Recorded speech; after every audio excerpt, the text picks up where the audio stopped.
ఓం శాంతి.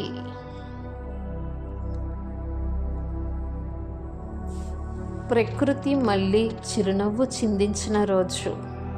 సత్యుగంలో ఒకరోజు. ఎపిసోడ్ 2. పవిత్రతా శక్తి ద్వారా ప్రకృతిలో అందమైన మార్పు. అది ఎలాంటి మార్పు అంటే, పవిత్ర ఆత్మల యోగబలం నుంచి వెలువడిన నిశ్శబ్ద శక్తి తరంగాలు విశ్వమంతా వ్యాపించడం ప్రారంభమైంది.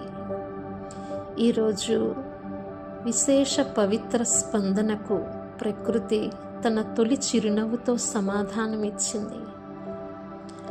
ఇంకా సత్యుగపు దేవతల జీవితం పూర్తిగా ప్రారంభం కాలేదు. ఇంకా దేవతల రాజ్యాభిషేకాలు జరగలేదు.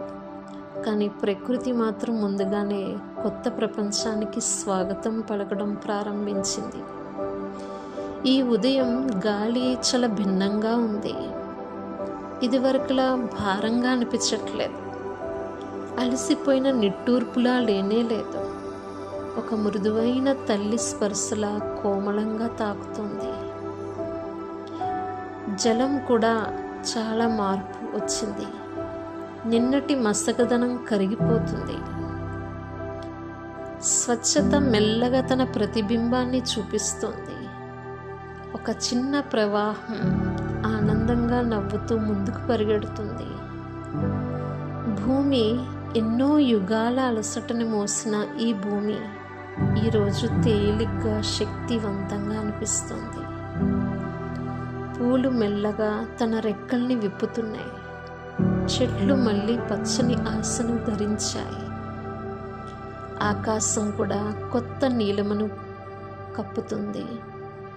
పక్షులు ఈ మార్పుని ముందుగానే గుర్తించాయి. వాటి గానం ప్రకృతికి తొలి మంగళ హారతిలా వినిపిస్తోంది. ఎందుకంటే ప్రకృతి తెలుసుకుంది, నా యజమానులు తిరిగి పవిత్రులవుతున్నారు. కల్పం మొదట్లో ఎవరైతే సంగమికి బ్రాహ్మణాత్ములు మనసా సేవ ద్వారా ప్రకృతికి వైబ్రేషన్స్ ఇచ్చే యజమానులు, మనుషులు ప్రకృతిని కేవలం ఉపయోగించే వస్తువుగా చూస్తే ప్రకృతి మౌనంగా బాధపడుతుంది. కానీ పవిత్రాత్మలు ప్రేమతో గౌరవంగా స్పందిస్తే ప్రకృతి తన హృదయాన్ని తెరుస్తుంది. ఇదే సత్యుగపు తొలి సంకేతం. మిత్రమా, ప్రకృతి శత్రువు కాదు, అది మన సహచరి. ఆస్తి కాదు, ఆప్యాయత. ఉపయోగించేది కాదు, గౌరవించేది. ఈరోజు నిశ్శబ్ద అంతరంగ సందేశం. నా అంతరంగ పవిత్రత నా చుట్టూ ప్రపంచాన్ని